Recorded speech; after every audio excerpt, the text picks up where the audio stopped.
한국과 중국은 1992년 수교한 이래 교역 규모가 39배 증가했으며 인적 교류 또한 80배가 증가해 연간 1,000만 명이 넘는 인원이 왕래한 바 있습니다. 그런데 이런 경제 협력에도 중국은 항상 경계의 대상이 되고 있습니다. 실제로 작년 한국 정부가 배터리 업계에 경고장을 날린 적도 있습니다. 배터리가 반도체에 버금갈 차세대 먹거리로 부상하는 가운데 중국이 인력 유출 시도를 빈번하게 하자 한국 기업에 주의를 줬던 것입니다. 실제로 중국 배터리 1위 업체인 CATL은 대규모 채용을 진행하며 국내 인력에게 러브콜을 보냈고 연봉의 3, 4배 이상의 파격적인 대우를 제시한 것으로 알려졌습니다. 향후 배터리 시장 인력 수요가 현 22,000명 정도에서 2025년 20만 명으로 급성장할 것으로 전망되기에 인력 빼가기는 더욱 극성을 부릴 것으로 보고 있습니다. 이는 반도체나 조선, 원전, OLED에서도 동일하게 나타나는 현상입니다.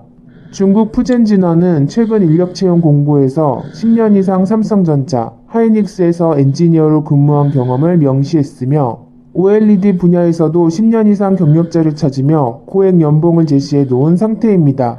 그런데 이렇게 빼가기를 했음에도 8월 26일 중국 배터리 기술력의 한계가 드러난 사진이 공개됐는데 중국 1위 업체 CATL 배터리가 탑재된 광저우 기차에서 화재가 발생한 것입니다. 이는 5월에 이어 8월에 2번이나 화재가 난 것이라 품질 논란에 휩싸이고 있습니다.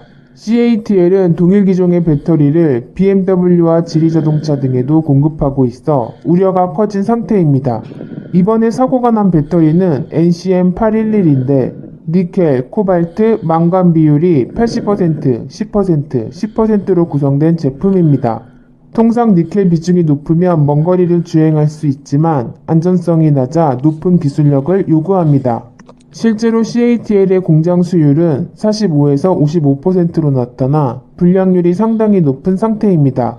하지만 한국은 2018년에 안전 문제를 해결해 상용화에 성공한 바 있습니다.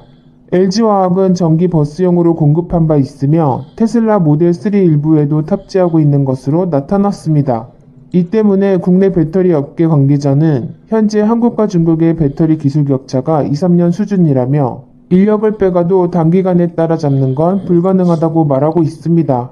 실제로 올 상반기 LG화학의 점유율은 24.6%로 CATL을 처음으로 넘어선 것으로 나왔습니다.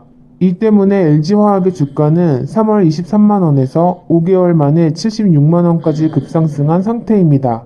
하지만 절대 방심할 수 없는 상황도 벌어지고 있습니다. 기술 유출이 극심했던 OLED에서 중국이 갑자기 치고 나오는 일이 발생한 것입니다. 2분기 스마트폰 OLED 실적을 보면 중국 BOE가 1분기 3.9%에서 2분기 11.3%로 급성장했고 삼성 디스플레이는 처음으로 80%가 깨져 77.9%를 기록한 것으로 나왔습니다.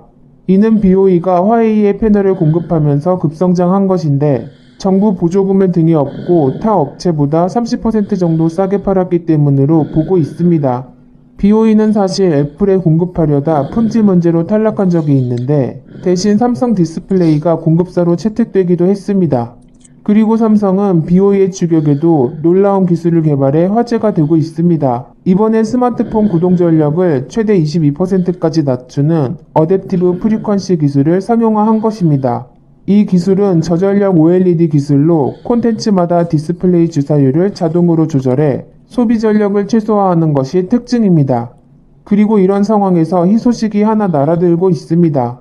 미국의 전방위적 제재로 화웨이의 내년 스마트폰 판매량이 전년 대비 75% 급감할 것으로 전망된 것입니다. 이는 2분기 스마트폰 판매에서 단 0.2% 차이로 화웨이를 누른 삼성에게는 호재인 반면 화웨이만 믿고 있던 BOE에게는 최악의 소식이 아닐 수 없습니다. 한국은 철저히 기술을 지켜 세계 1등 기업이 되길 바랍니다.